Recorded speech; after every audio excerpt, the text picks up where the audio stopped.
Now, if American actor Austin Butler used method acting for his 2022 Elvis biopic, our next guest today made it his life mission to channel the king of rock and roll. But behind the grooves, the 76-year-old Roy Jornales has a touching story of passion to save the youth. Let's meet Elvis in the Hangout.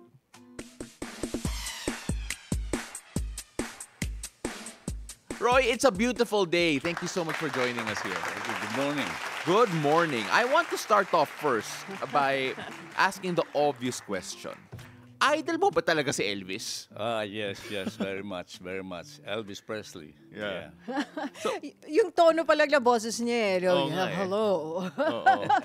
Ikatimbre na agad si Elvis Presley eh. And of course, you started this actually relatively late. Nag-usap tayo kanina and you actually started impersonating Elvis around 2022, if I'm not mistaken. Yeah, because if you will see the face of Elvis Presley, he's too handsome. So it's an insult if I imitate him or impersonate him. Okay. Because I feel that I am far, far away Okay. from his face. Okay. But Okay. I realize I have nothing to lose. Okay. I might as well go for it. Oo. Here I am. But what made you decide to do it?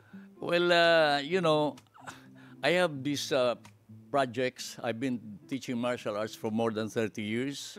My son was just 6 years old. He's now 44 years old. But I realized that martial arts alone is not enough. So I put in a scholarship program. I set up a system where I can provide. But I have to raise funds. So I'll be singing in different venues. Just yesterday, I was a guest of Eagles. So they will help me also raise funds. They have different clubs.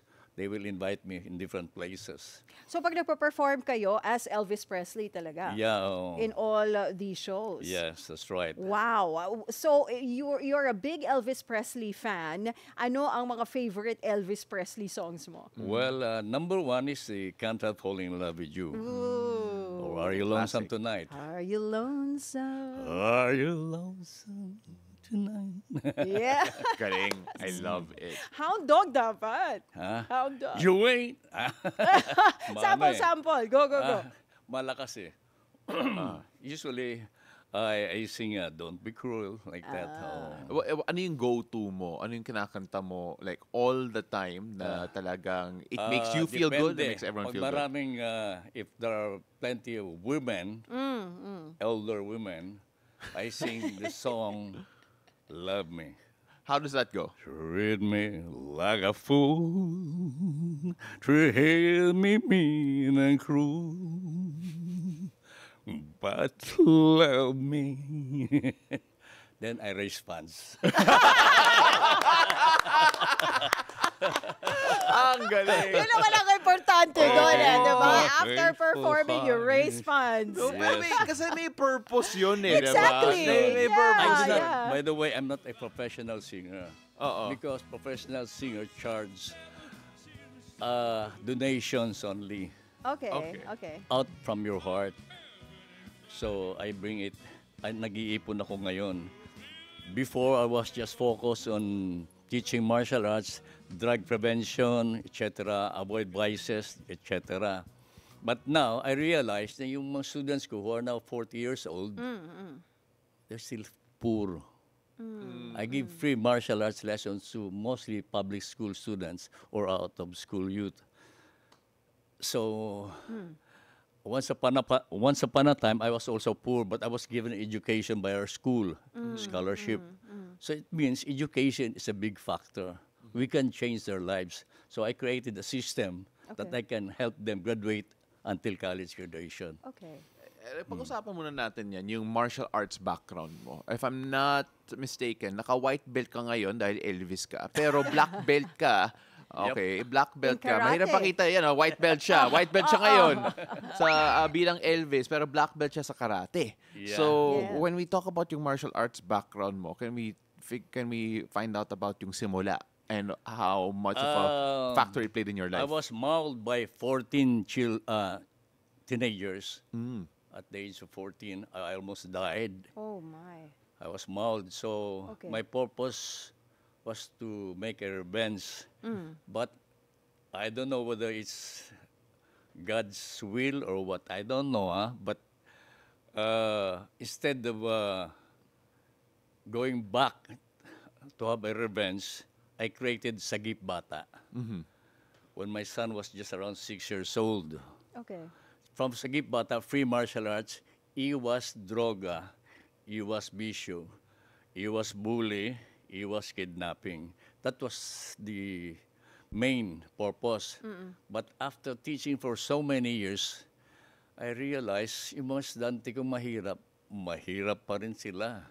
So sabi ko, kailangan ng education. So it took me time. Tapos na-bankrupt pa dahil because of the pandemic. Yeah. Walang turo.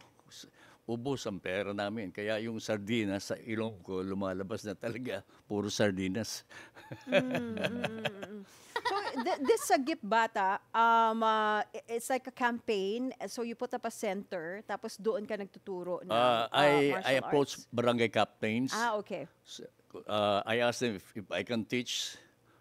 That they give me 1 hour, 2 hours. Tapos, the barangay captain is cooperative enough because it helps the youth in their environment, discipline. But I think what we really need is a system of education that can more or less, quote-unquote, guarantee that the grades will go up gradually without forcing them to study. That is the system I created. Okay. That I can encourage anybody to go up. Just what happened to my life. From 79 to 92%. That's quite a jump. I became a scholar within one semester. From 79. Because the requirement in our working student scholarship program, can I mention my school? Silliman University, is 85. Okay. Otherwise, di ka pwedeng Scholar. work. Okay. So I was forced to study. Okay. So from 79, I went up to 92%. Kaya pala, when I was walking, many girls greeted me. Oh, wapo siguro ako. Yung pala, my name was listed in the dance list. Oh, I was number 9. Okay, okay. So, in short, if there is focus, there is improvement. Mine was not focus, it was more of fear that I'll be removed from the working student scholarship. Right. So, I keep on studying and studying. Now, I designed a system na walang fear. Kung anong grade mo, yun ang allowance mo. Okay. Maliit ang grade mo, walang tatanggalin. Kasi sa scholarship, tinatanggal eh. Okay. Pag hindi ka nakaramit. But in my case, if your grade is 50, ito yung katapat mo. If grade is 60% average, ito katapat mo. So, kung ang highest is 20,000, if you want that, simply study. I will not tell you to study. Parang meritocracy eh. So, Yes, let's- walang matatanggal. Yeah. Ang matatanggal lang kung ang grades mo galing sa recto. Okay.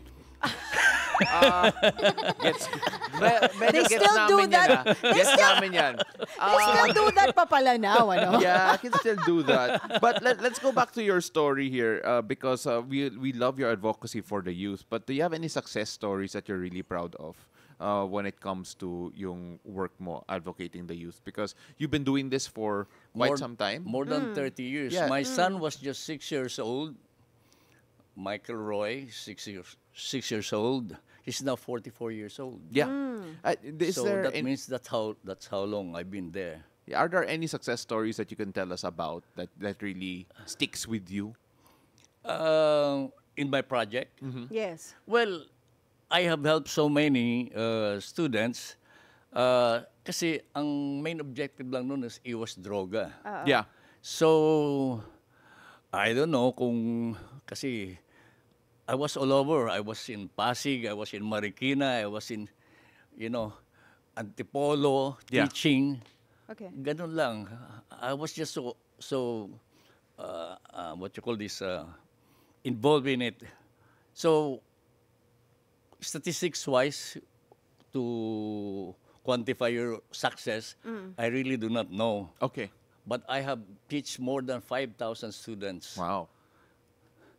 More than 5,000 More than students. 5,000. Wala bang like a particular student or students na lumapit sa and told them na, you know what, you've changed our lives so marami. much. Merong successful students ako.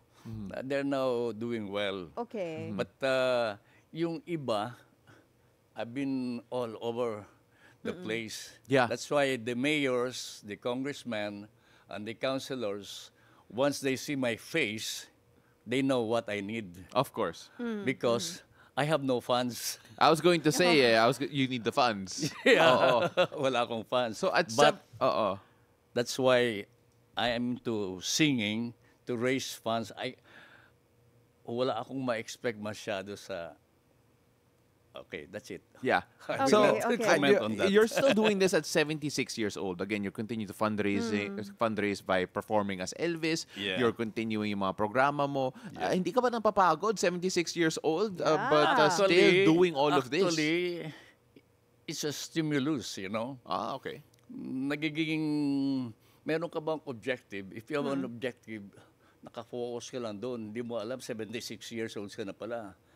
And you can still, at 76, you can still do like that. Well, Di ba, you can do those moves without your knees cracking. Yeah. Di ba? in short, I can do many things because my mind is focused on that objective. Right, And Yeah. I want to become right. an example to my students na I can still do what you can do.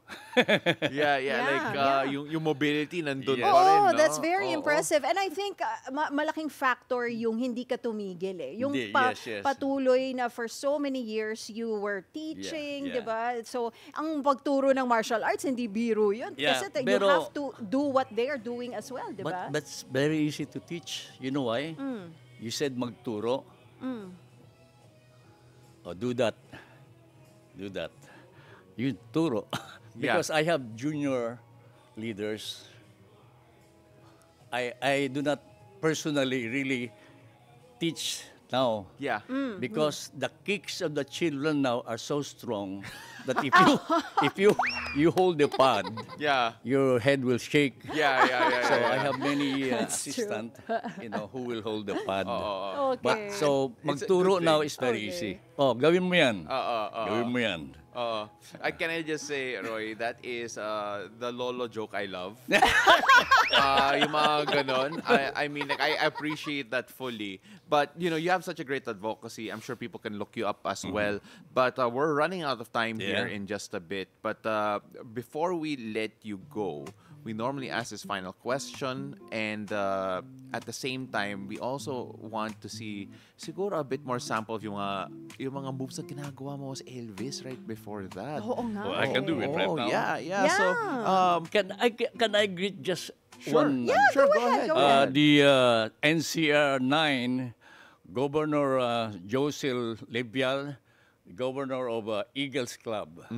well, you know what? I hope that they'll help you out with your fundraising efforts mo. Actually, I performed yesterday morning, and they're gonna help me. Okay. I'll be all over the place. All right.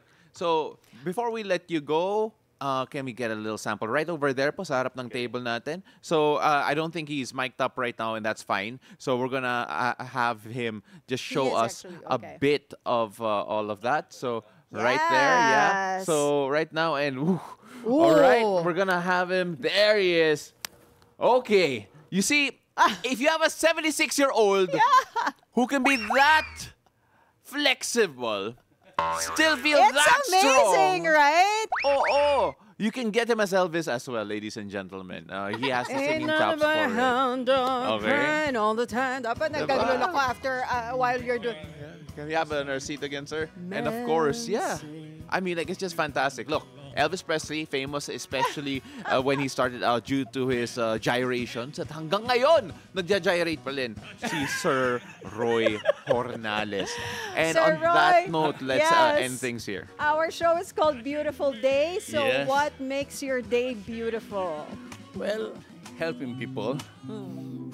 Helping people, especially the children. That's why I have feeding projects, I have scholarship, and of course, lastly, helping senior citizens, my fellow citizens. I would like to inspire them. Yeah. Na, wag yung, you know, just because your age is like that, you feel like whatever, but just stay focused. Yeah. Enjoy life, Right. in short. Tsaka age is but a number. Yes, you know, that's you right. just have to keep on living, That's keep right. on moving. Diba? Roy, I love that answer and I love that Thank you, story Sir to the point Roy. that pati mga cameraman namin nag-Elvis impersonation ngayon. O, tingnan nyo!